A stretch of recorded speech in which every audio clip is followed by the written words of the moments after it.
kereta malam yang terus bergetar, memantulkan bayangannya yang tampak lebih pucat dari biasanya. Usianya baru 24 tahun. Tapi beberapa hari terakhir seolah telah menambah beban di pundaknya. Kabar duka itu datang sangat tiba-tiba. Orang tuanya meninggal dalam kecelakaan mobil ketika hendak pulang dari sebuah hajatan keluarga. Ia tak sempat melihat mereka untuk terakhir kalinya. Ia bahkan belum sempat membalas surat terakhir ibunya yang hanya berisi kalimat sederhana. "Kapan pulang, Nak? Rumah ini selalu menunggumu." Kini ia benar-benar pulang. Namun bukan untuk menyambut, melainkan untuk mengenang. Awal tahun 1990-an, hawa dingin dari perbukitan Jawa bagian tengah terasa menggigit tulang. Ketika kereta berhenti di stasiun kecil dekat kampung halamannya, Risa menarik nafas panjang. Lampu-lampu temaram di stasiun itu membuat segala sesuatu tampak lebih redup, lebih sendu, dan lebih sunyi. Seorang tetangga lama yang kini bekerja sebagai tukang becak bernama Pak Muji telah menunggunya. "Nak Risa, akhirnya pulang juga," ujarnya dengan suara lembut. Risa menunduk hormat. "Terima kasih sudah menjemput, Pak. Kamu pasti capek. Ayo, tak antar ke rumah." Sepanjang perjalanan, roda becak mengiris jalanan desa yang masih berlapis tanah dan sedikit berbatu. Pepohonan bambu bergesekan tertiup angin malam, mengeluarkan suara seperti bisikan panjang yang samar. Waktu terus berjalan, tapi rasa-rasanya kampung itu tak banyak berubah dari terakhir kali ia melihatnya. Kecuali satu hal, rumah itu kini gelap. Rumah peninggalan orang tuanya berdiri di ujung kampung, dikelilingi pohon mangga yang besar dan sebuah sumur tua yang tertutup papan kayu. Sejak kecil, ia sering mendengar dari ibunya bahwa sumur itu tak boleh dibuka sembarangan. Bukan karena ada hantu atau sesuatu yang menakutkan, tapi karena kedalamannya yang tak terukur. Begitu dulu kata ibu. Setidaknya itu versi yang ia percaya. Pak Muji membantu membawakan tas Risa. "Kalau butuh bantuan, panggil saja Bapak ya. Rumah ini sudah beberapa minggu kosong, jadi mungkin sedikit pengap." Risa tersenyum tipis. "Baik Pak, terima kasih." Setelah Pak Muji pergi, Risa membuka pintu rumah itu perlahan. Engselnya berdecit panjang. Aroma debu yang bercampur dengan kayu lama menyergap hidungnya. Ia melangkah masuk, menyalakan lampu ruang tengah. Bohlamnya seperti sudah lama tak diganti. Ruang itu masih sama seperti dulu. Lemari jati besar dengan ukiran bunga. Kain taplak meja yang masih terpasang. Dan foto keluarga yang tergantung di dinding. Ia menatap foto itu lama-lama. mengusap permukaannya yang berdebu. Ada dirinya di sana, masih remaja, tersenyum lebar, diapit ayah dan ibunya. Senyum yang kini terasa terlalu jauh. Malam itu, ia memutuskan untuk membereskan barang-barang sekedarnya. Rumah itu harus kembali dihuni. Ia tidak ingin membiarkannya tenggelam dalam kesunyian. Keesokan paginya, setelah sarapan sederhana, Risa menuju gudang di belakang rumah. Gudang itu merupakan tempat penyimpanan segala macam barang lama, perabot rusak, kain tak terpakai, hingga kotak-kotak kayu berisi barang peninggalan leluhur yang entah milik siapa. Saat membuka pintu gudang, bau lembab langsung menerpa. Cahaya matahari masuk melalui celah-celah atap yang bolong, membentuk garis-garis cahaya yang menimpa tumpukan karung. Risa mulai membersihkan perlahan, menggeser kotak, menyapu lantai, dan mengelap debu yang menempel pada perabot tua. Di tengah pembersihan itu, ia menemukan sebuah lemari kayu kecil yang pintunya sedikit renggang. Karena penasaran, ia membuka lemari itu. Di dalamnya ada sebuah kain beludru merah kusam, dibungkus cukup rapi. Ia membuka kain itu perlahan. Ternyata isinya adalah sebuah teko tua dari tembaga, dengan ukiran yang tampak bukan dari masa modern.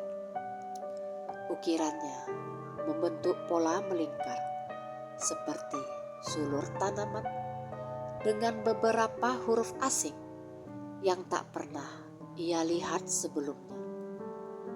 Teko itu terasa lebih berat dari perkiraan, seolah menyimpan sesuatu di dalamnya. Risa mengerutkan kening. Punya siapa ini? Ia mencoba mengingat, apakah dulu pernah melihat benda seperti ini? Tapi tidak ada bayangan apapun. Ayahnya dulu memang gemar mengumpulkan barang-barang antik. Tapi teko ini sangat berbeda. Ada aura dingin yang merambat ketika tangannya menyentuhnya. Ketika ia membalik teko itu, tiba-tiba ia mendengar suara seperti napas tipis di tengkuknya. Risa sontak menoleh. Tak ada siapa-siapa, hanya gudang kosong dengan debu beterbangan. Ia menelan ludah, merinding sedikit, namun mencoba menenangkan diri. Mungkin hanya hembusan angin dari celah atap. Ia membawa teko itu keluar gudang dan membersihkannya. Cahaya matahari membuat warna tembaganya tampak lebih berkilau, meski sudah tua. Namun anehnya, semakin dibersihkan, ukiran di teko itu seperti berubah sedikit, seolah garis-garisnya bergerak mengikuti cahaya. Risa berkedip beberapa kali, mengira hanya sedang lelah. Ia tak tahu saat itu sesuatu di dalam teko mulai bergetar pelan. Tak terdengar oleh telinga manusia, namun cukup untuk membuat semut-semut di dekatnya tiba-tiba berhamburan pergi. Hari itu Ia meletakkan teko tersebut di meja ruang tengah, berniat menanyai tetangga atau orang yang mengenal ayahnya. Namun di malam hari, saat ia hendak tidur, sesuatu mulai terjadi. Terdengar suara seperti benda bergeser dari ruang tengah, pelan tapi cukup jelas. Risa membuka mata. Suara itu terdengar lagi, seolah ada yang berpindah tempat. Dengan langkah hati-hati, ia keluar kamar. Hanya diterangi lampu minyak kecil, karena listrik sering padam di kampung itu. Ia mendekat ke ruang tengah. Teko itu tidak berada di tempat semula. Risa terdiam. Jantungnya mulai berdebar. Teko itu kini berada di lantai, tepat di depan lemari tempat foto keluarganya. Padahal sebelumnya ia letakkan di atas meja. Siapa yang menjatuhkan? Pikirnya. Tapi tidak ada angin, tidak ada hewan peliharaan. Rumah itu pun terkunci. Tiba-tiba teko itu mengeluarkan suara lirih. Bukan bunyi logam jatuh atau geseran, tapi seperti seseorang berbisik dari dalamnya. Risa. Risa membeku di tempat. Pundaknya merinding, matanya membesar, dan nafasnya tersengal. Risa, suara itu terdengar lagi. Sedikit lebih jelas, terdengar seperti suara perempuan, halus namun asing. Risa mundur selangkah. Ia ingin berteriak, namun suaranya tercekat. Dan pada saat itu, teko tersebut bergerak sedikit, seolah miring ke arah Risa, seperti sedang memandangnya. Sesuatu yang tak terpikirkan mulai bangkit dari dalam teko itu. Sebuah kehadiran yang selama ini tersegel, menunggu untuk ditemukan. Dan Risa belum tahu bahwa pertemuannya dengan teko itu akan mengubah seluruh hidupnya. Risa berdiri terpaku beberapa detik, menatap teko yang seolah hidup. Suara lirih tadi masih bergaung di telinganya, membuat tubuhnya merinding. Ia memegangi dadanya, mencoba mengatur nafas. Mungkin aku hanya lelah, gumamnya pada diri sendiri, meski hatinya menyangkal. Namun, ketika ia hendak berbalik menuju kamar, suara itu kembali muncul. Lebih jelas, lebih dekat. Risa, jangan takut. Risa berhenti melangkah. Suara itu terdengar seperti suara perempuan muda, lembut dan getir, seolah telah lama terkurung di dalam kesunyian. Dengan tangan sedikit bergetar, Risa kembali mendekati teko itu. Ia jongkok perlahan, mencoba menenangkan diri. Siapa kamu? Tanyanya lirih, hampir tak terdengar. Tak ada jawaban, hanya keheningan. Risa menelan ludah. Ia mengulurkan tangan dengan ragu, hendak menyentuh teko tersebut. Namun, sebelum jarinya menyentuh permukaan, teko itu bergetar halus. Dan sebuah hembusan angin dingin keluar dari mulutnya. Lampu minyak kecil di dekat Risa tiba-tiba berkedip. Lalu apinya merendah seperti hampir padam. "Aku di sini." Suara itu terdengar lagi. Kali ini lebih jernih. Risa tersentak dan mundur sedikit. "Kamu makhluk apa? Kenapa bicara dari dalam teko?" Suara itu kembali terdiam beberapa saat, seolah berpikir. Lalu menjawab sangat pelan. "Bukan makhluk. Namaku Laras." Nama itu terdengar samar, namun cukup jelas. Risa mengerutkan keningnya. "Laras, aku tak kenal." "Tentu kau tidak mengenalku, tapi aku mengenal rumah ini." Ada getir dalam suara itu. "Dan aku mengenal ayah ibumu." Risa menegang. Ini bukan lagi sekedar suara aneh. Suara itu menyebut orang tuanya. "Kau bohong," ujar Risa. "Tanyakan pada foto yang tergantung itu. Tanyakan pada kenangan yang kau tinggalkan." Suara itu melemah. "Sudah lama aku terkurung." Risa menoleh ke arah foto keluarganya di dinding. Ia tiba-tiba merasa ada sesuatu yang selama ini orang tuanya sembunyikan darinya. Sesuatu yang berkaitan dengan masa lalu yang rahasia. Namun rasa takutnya masih lebih besar.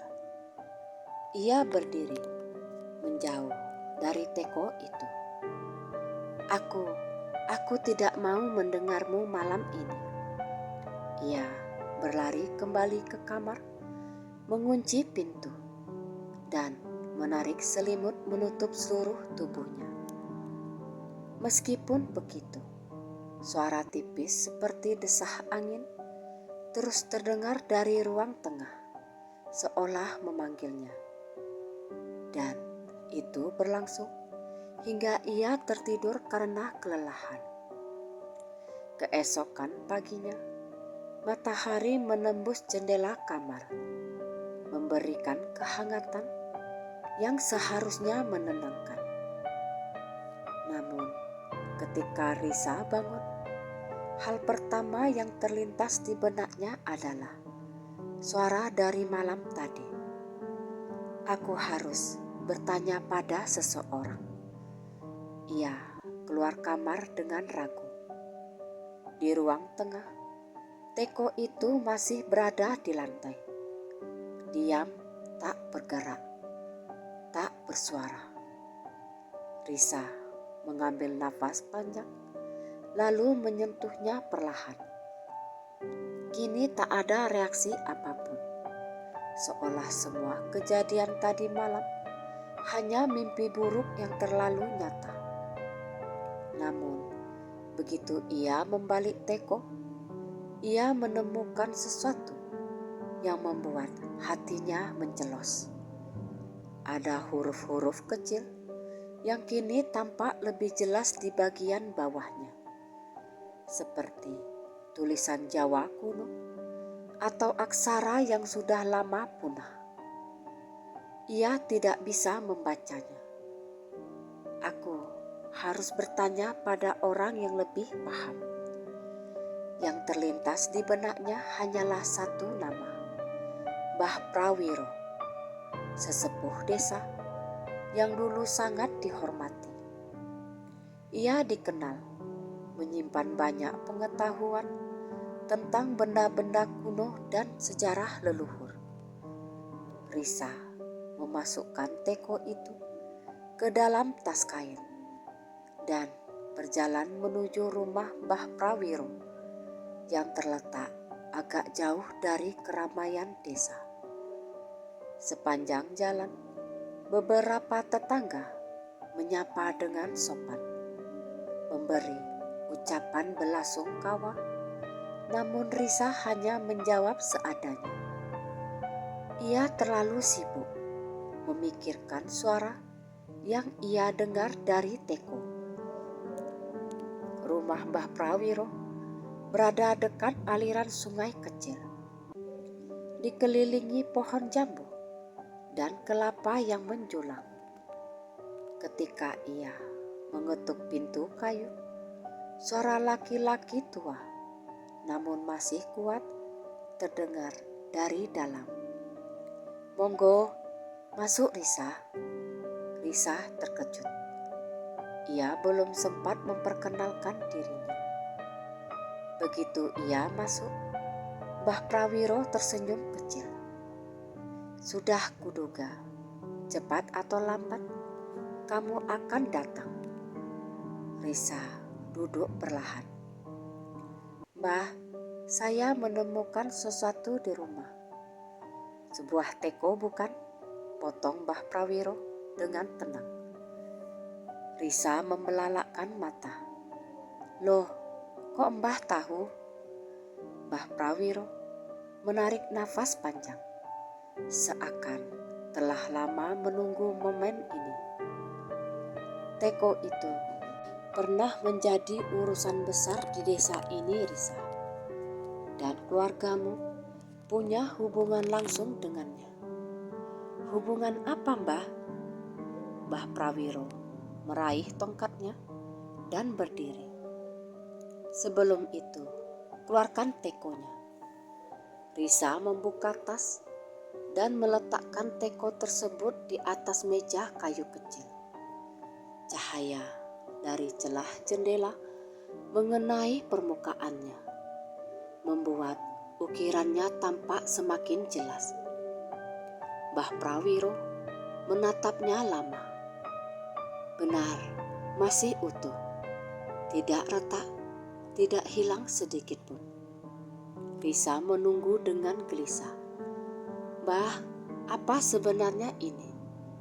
"Tadi malam teko ini bicara."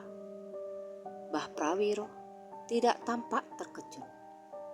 Justru ia mengangguk pelan. "Suara perempuan bukan?" Risa membeku. "Namanya Laras." Tubuh Risa terasa dingin. "Jadi Mbah tahu semuanya?" Mbah Prawiro duduk kembali.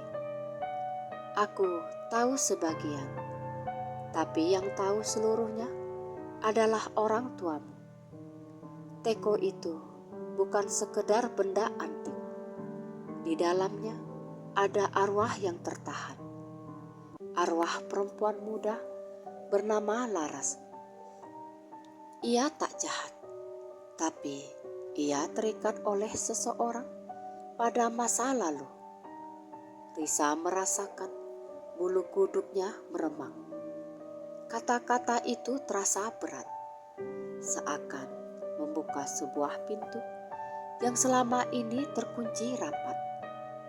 "Kenapa arwah itu bisa terikat di dalam teko, Mbah?" tanyanya pelan. Mbah Prawiro menatapnya tajam. "Karena ia diselamatkan, namun sekaligus disembunyikan. Dan keluargamu lah yang menjadi penjaga terakhirnya." "Orang tuaku?" Risa nyaris tak percaya. "Bukan menyembunyikan, tapi melindungi. Ada alasan besar di baliknya. Dan itu sudah berlangsung jauh sebelum kamu lahir." Risa memegang kedua tangannya yang mulai dingin. "Lalu kenapa teko itu bicara padaku?" Mbah Prawiro memejamkan mata sejenak. "Karena ia merasakan kehadiranmu. Dan karena waktu yang ditetapkan sudah hampir tiba." "Hampir tiba?" Risa menelan ludah. "Ya, untuk membebaskan Laras," ujar Mbah Prawiro. Risa membelalakkan matanya. "Membebaskannya? Bagaimana, Mbah?" Namun sebelum ia sempat mendapatkan jawaban, teko itu tiba-tiba bergoyang pelan. Tak ada angin, tak ada sentuhan. Suara perempuan yang sama terdengar di ruangan itu. "Risa, tolong aku." Risa menoleh dengan panik, sementara Mbah Prawiro tetap tenang. Sepertinya Laras sudah tak sabar lagi menunggu, gumam sang sesepuh. "Waktu kita tidak banyak." Risa memegang dadanya yang berdebar. Dari semua suara itu, ada satu hal yang ia rasakan. Laras sedang meminta pertolongan. Bukan untuk mencelakakan, tapi untuk mencari jalan keluar yang sudah lama tertutup. Dan entah kenapa, Laras memilih Risa. Suara lirih dari teko itu membuat ruangan kecil milik Mbah Prawiro dipenuhi hawa dingin yang datang tiba-tiba. Risa menggenggam kedua tangannya, mencoba menahan gemetar yang mulai merayap dari ujung jari hingga bahu.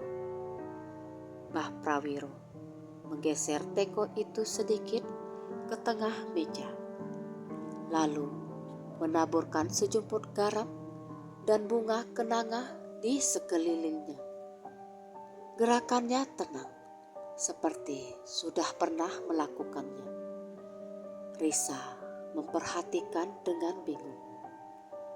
"Mbah, ini untuk apa?" "Ini untuk menenangkan arwah yang gelisah." Laras tidak jahat, tapi ia tak stabil ketika emosinya meluap.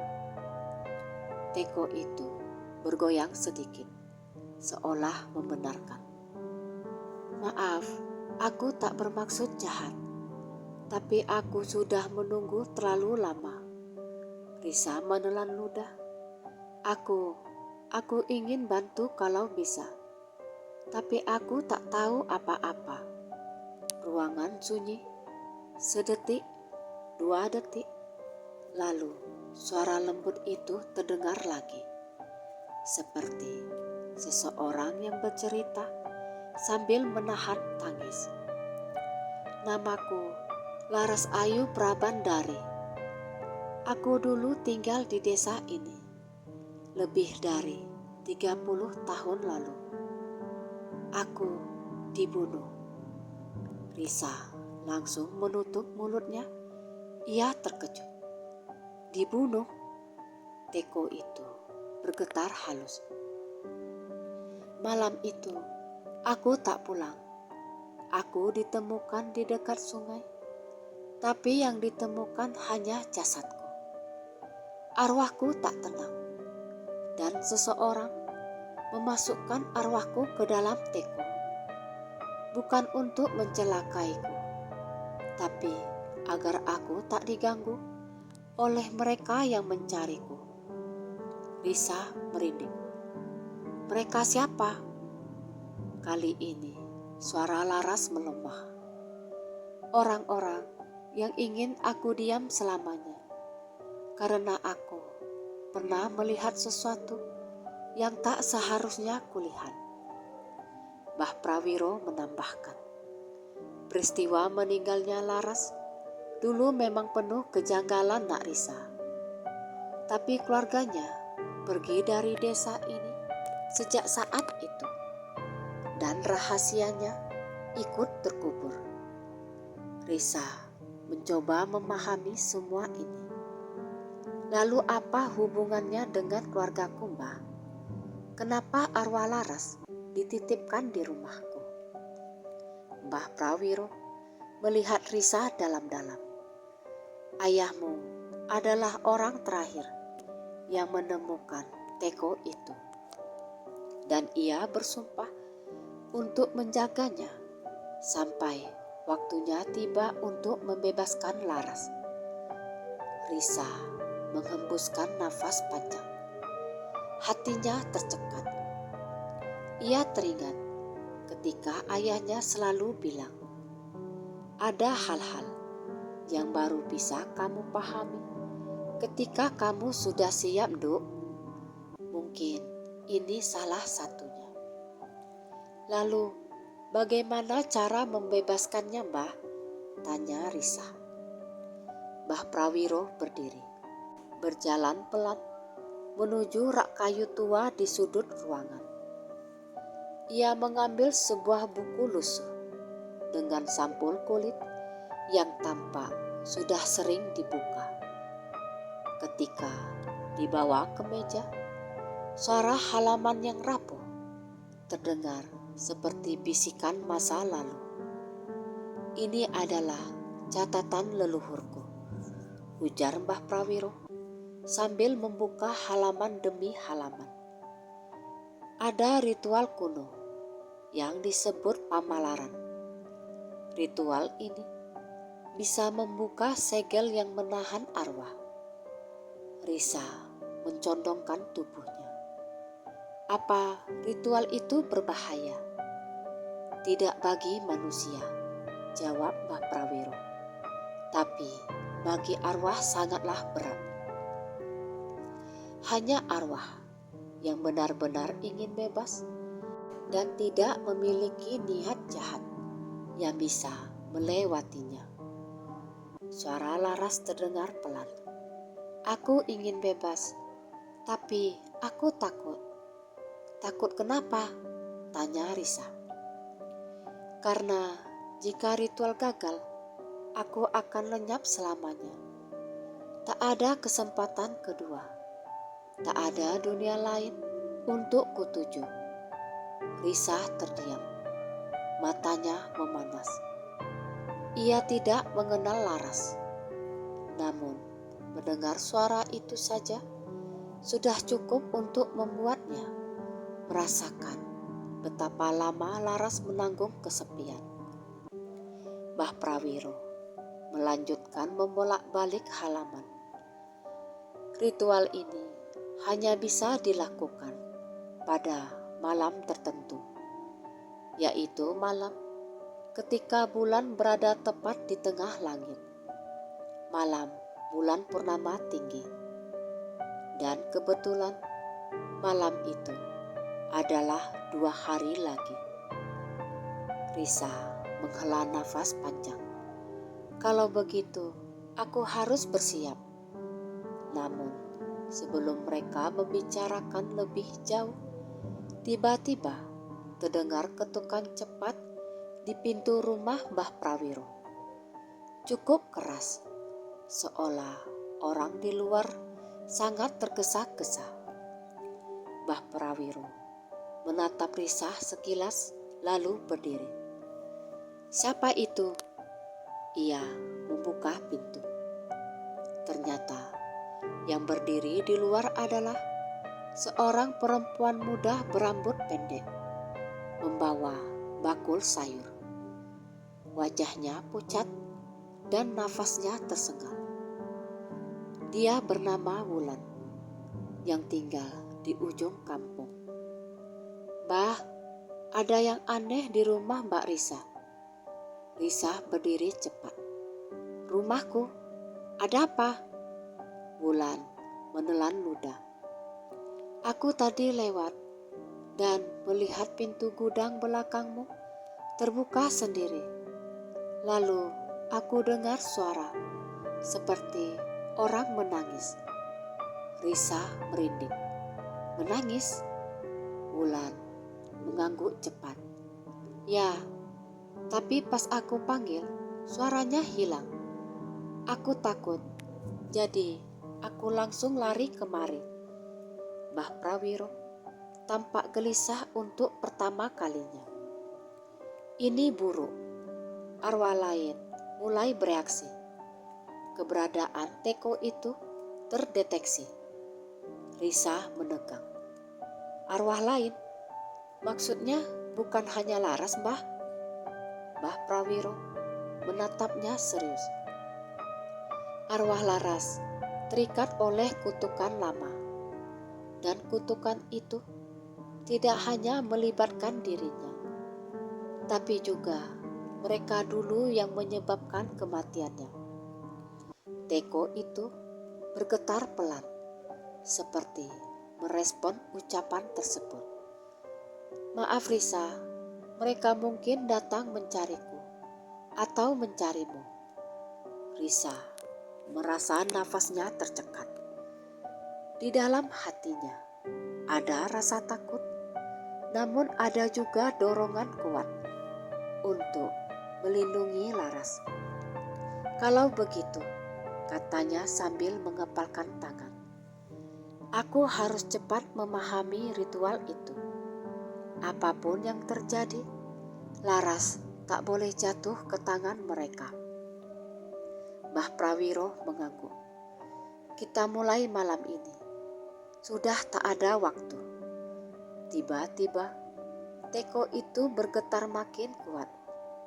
Risa, mereka dekat. Hawa dingin merayap dari bawah pintu rumah Mbah Prawiro. Wulan mundur ketakutan. Mbah Prawiro mengambil tongkatnya. Berpeganglah pada keberanianmu Risa. Yang datang bukan manusia. Suara angin kering menggesek dinding luar rumah 3 kali. Kemudian suara berat seperti langkah kaki yang menyeret sesuatu. Tak lama kemudian seseorang atau sesuatu mulai mengetuk pintu perlahan. Tidak seperti manusia yang meminta izin masuk. Lebih seperti sesuatu yang ingin memastikan bahwa mereka sudah menemukan alamat yang benar. Risa memeluk tas berisi teko itu. Dan dari dalam teko terdengar suara lirih gemetar. Jangan buka pintunya. Mereka bukan dari dunia yang sama dengan kita. Ketukan di pintu semakin keras. Tak lagi perlahan, tetapi menghentak, seolah pemiliknya tak sabar untuk masuk. Tok, tok, tok. Wulan menjerit kecil dan mundur hingga menabrak rak anyaman di belakangnya.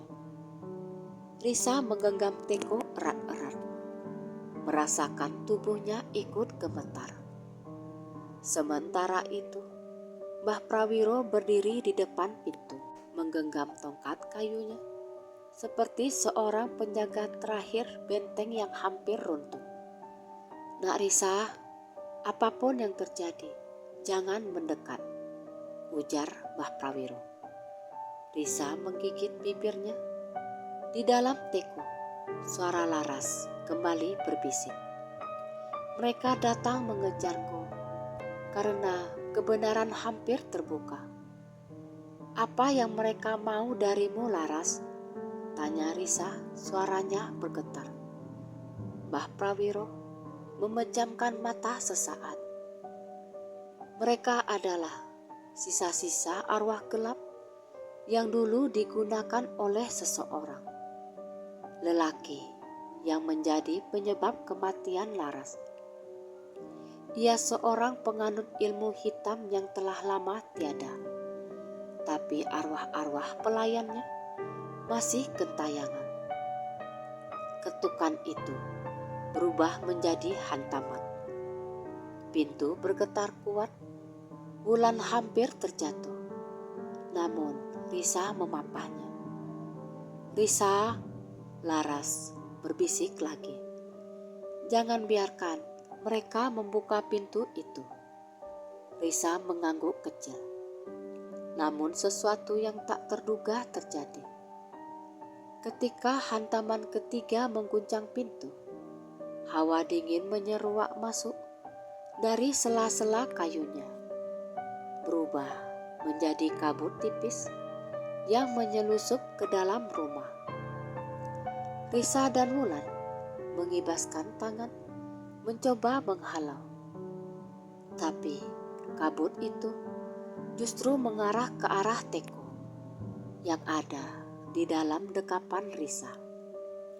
Mbah Prawiro segera mengangkat tongkatnya dan menancapkannya ke lantai. Ada letupan kecil cahaya dari tongkat tersebut, mendorong kabut itu menjauh. Meski cahaya itu hanya bertahan beberapa detik, itu cukup untuk menghentikan kabut dari menyelimuti Teko. Namun, Mbah Prawiro tahu itu hanya memperlambat, bukan menghentikan. Kita tidak bisa menunggu hingga malam purnama. Ritual pamalaran harus dilakukan sekarang, malam ini, sebelum kekuatan arwah gelap itu semakin kuat. Tapi Mbah, bukankah ritual itu hanya boleh dilakukan di bawah bulan purnama tertinggi? Benar, jawab Mbah Prawiro sambil mengambil buku tua itu. Tetapi jika kita tidak mulai persiapannya dari sekarang, kita tidak akan punya kesempatan untuk menyelesaikannya. Teko kembali bergoyang. Risa, aku siap. Lakukan apapun yang harus dilakukan. Risa menatap Teko itu. Matanya berkaca-kaca. Aku janji, Laras. Aku akan bebaskan kamu. Mereka bertiga, Mbah Prawiro, Risa dan Wulan, kembali ke rumah Risa sebelum langit benar-benar gelap. Sepanjang perjalanan, Risa merasa seolah ada bayangan yang mengikuti dari kejauhan, bergerak di antara pepohonan. Beberapa kali ia menengok, namun tak ada apa-apa. Arwah gelap itu bergerak di tempat yang tidak terkena matahari, jelas Mbah Prawiro. Menjelang malam, mereka akan semakin kuat. Setibanya di rumah, Mbah Prawiro memerintahkan mereka untuk menyiapkan beberapa barang. Kain mori putih, minyak kelapa hasil perasan sendiri, segenggam bunga kenanga, kantil dan melati, air sumur rumah Risa, dan garam kasar. Risa turun ke sumur tua di belakang rumah. Sumur itu tampak lebih menyeramkan daripada sebelumnya. Entah karena penerangan yang redup atau karena hawa dingin yang semakin pekat di udara. Namun, ia tetap menimba airnya. Setiap tetes yang menetes dari timba beresonansi dengan perasaan aneh di hatinya. Seperti ada sesuatu di bawah sana yang ikut memperhatikan.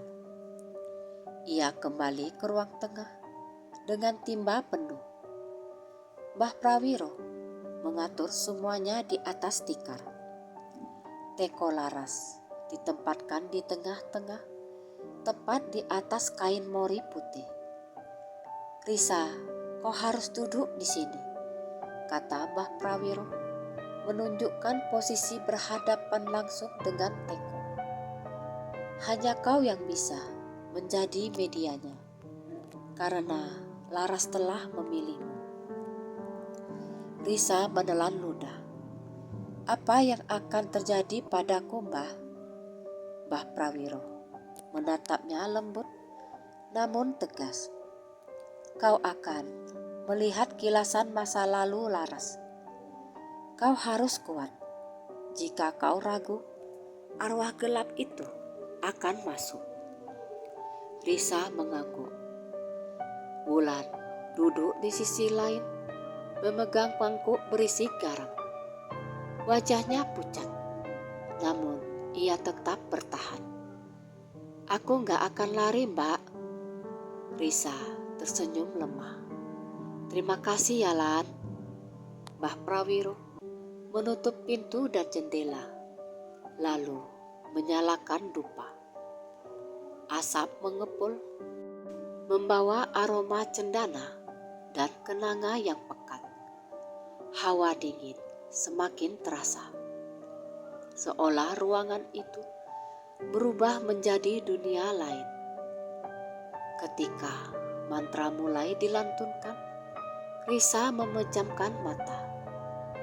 Suara Mbah Prawiro menggema, menebarkan energi yang membuat udara di ruangan menjadi berat. Teko itu mulai bersinar lembut. Cahaya keemasan keluar perlahan dari celah mulutnya.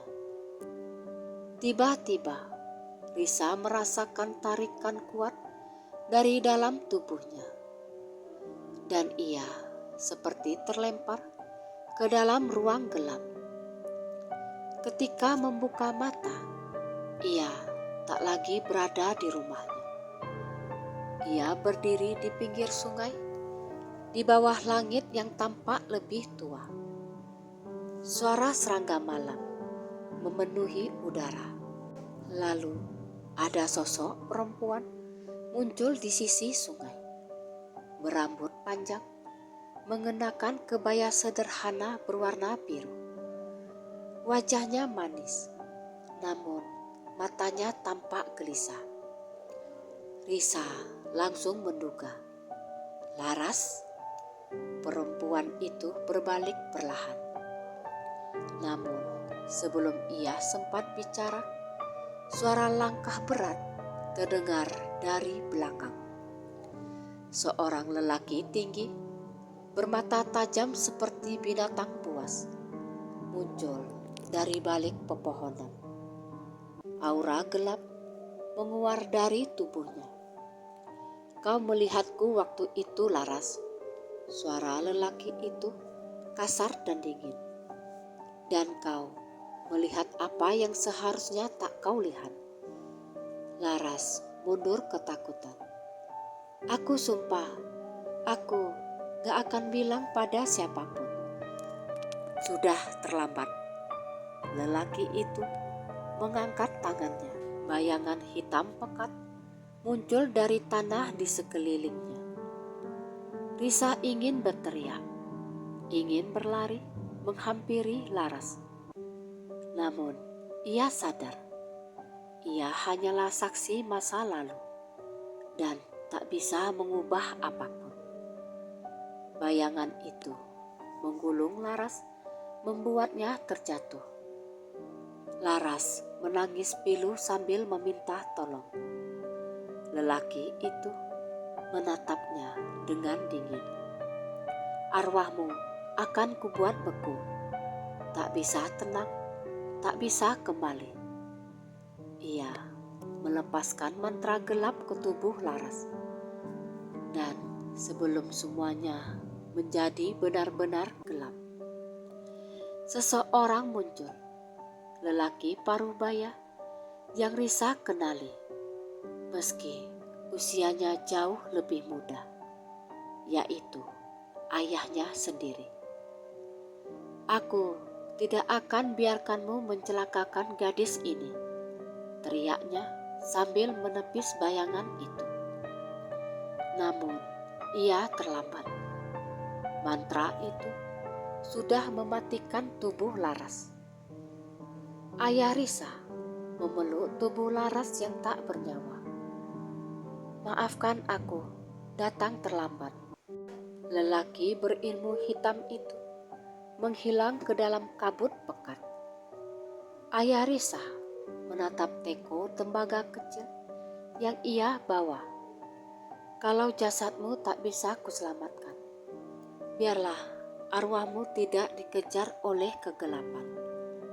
Ia mengangkat tubuh Laras, lalu menyalurkan doa panjang ke teko tersebut. Cahaya putih keluar dari telapak tangannya, mengalir ke arah arwah Laras.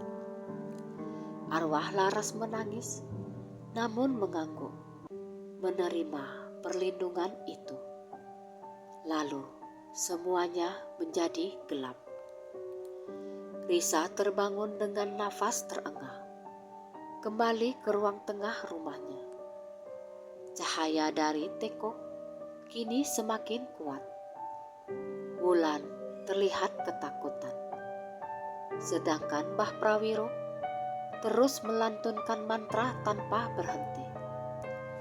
Risa, lanjutkan. Panggil arwah Laras untuk keluar dari teko.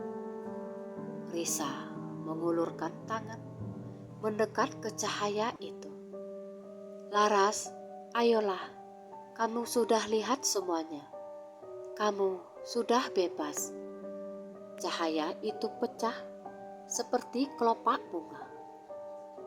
Dari dalamnya muncul sosok perempuan berwujud cahaya putih. Laras, wajahnya berseri-seri, tak lagi pucat dan muram. Terima kasih Risa.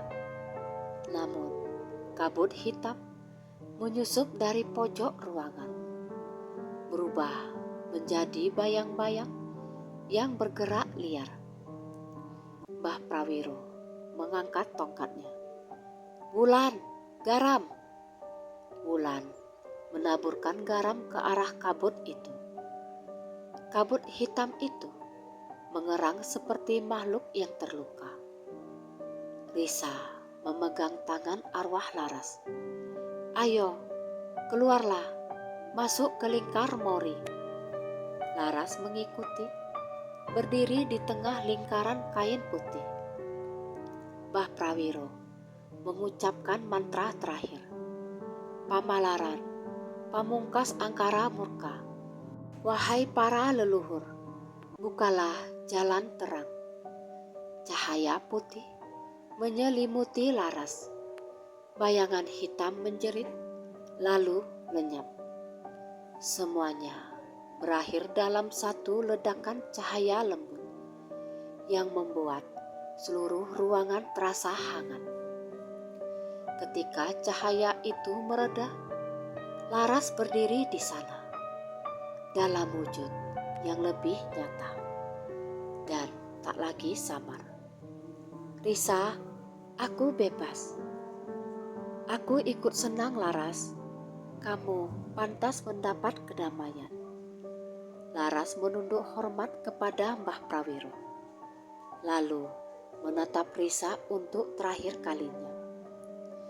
Terima kasih, dan tolong sampaikan pada orang tuamu di alam sana bahwa aku memaafkan semuanya. Kemudian tubuh Laras berubah menjadi serpihan cahaya, terangkat ke langit dan menghilang dengan damai.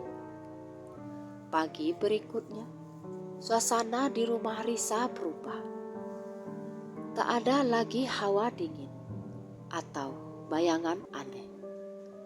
Rumah itu terasa hangat, seakan seseorang menyalakan kehidupan baru di dalamnya. Risa berdiri di teras, memandangi matahari pagi. Wulan menghampiri. Mbak, kalau besok-besok mau tinggal di sini, aku siap bantu bersih-bersih. Risa tertawa kecil. Aku memang akan tinggal di sini, Wulan. Rumah ini sudah menunggu terlalu lama. Mbah Prawiro muncul sambil membawa sebilah tongkat baru. Kau sudah melakukan yang benar, Risa. Orang tuamu pasti bangga. Risa tersenyum haru. Tanpa Mbah, aku tak tahu apa yang akan terjadi. Mbah Prawiro menepuk pundaknya. Teko itu sekarang kosong. Kau boleh menyimpannya. Biar menjadi kenangan bahwa pernah ada arwah yang menemukan kedamaian melalui tanganmu. Risa memandangi teko tersebut. Kini tak ada lagi bisikan, tak ada cahaya aneh, hanya benda tua yang menyimpan sejarah panjang. Terima kasih Laras, bisiknya pelan. Angin lembut meniup dedaunan pohon mangga, seolah ikut menjawab. Hari-hari berikutnya, rumah itu kembali hidup. Risa mulai memperbaiki atap, membersihkan sumur, bahkan membuka halaman untuk ditanami bunga. Wulan sering datang membantu. Beberapa tetangga lama ikut berkunjung, membawa makanan atau sekedar menyapa. Rumah itu akhirnya menjadi tempat yang damai, tempat yang layak dihuni, tempat yang penuh harapan baru. Dan setiap kali malam tiba, Risa melihat ke langit, mencari cahaya bintang yang paling terang. Ia tahu salah satunya kini ditempati oleh arwah yang telah bebas, arwah yang bernama Laras.